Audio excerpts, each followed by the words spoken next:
ఇది సిద్దిపేటలో మా ఇంటి ఎదురుగా మామిడి చెట్టు అండి. చెట్టు నిండా మామిడికాయలు ఎంత బాగున్నాయో మీరు కూడా చూడండి. ఇంకా మా పిల్లలకు చూడగానే నోట్లో నీళ్ళు ఊరినాయి.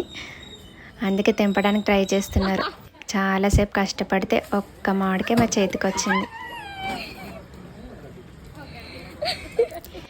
ఇంకా ఒక్క కాయతో ఊరుకోవచ్చు కదా, ఇంకొన్ని కాయలు కావాలని అలా తెంపడానికి ట్రై చేస్తున్నారు.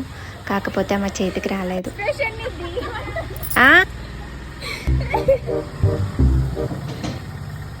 చేతిలో పడుతుంది. అబ్బా అబ్బా అబ్బా ఏమన్నా క్యాచ్ పట్టుకుందా.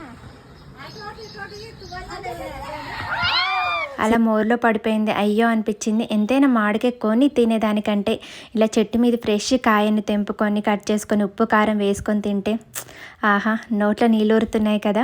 మీకు కూడా ఇలా ఇష్టమా? ఇంకా సడన్గా ఈవినింగ్ పెద్ద గాలి వర్షము. ఆ గాలికి చాలా మామిడికాయలు రాలిపోయినాయి.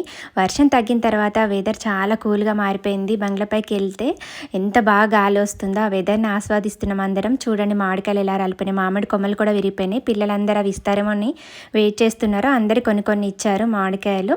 ఇంకా నాకైతే చిన్నప్పుడు మెమరీస్ అన్నీ గుర్తుకొచ్చినాయి. తిని మా ఆడపడుచు. ఎంతైనా సిటీలో వెదర్ కంటే ఊర్లలో వెదర్ చాలా బాగుంది.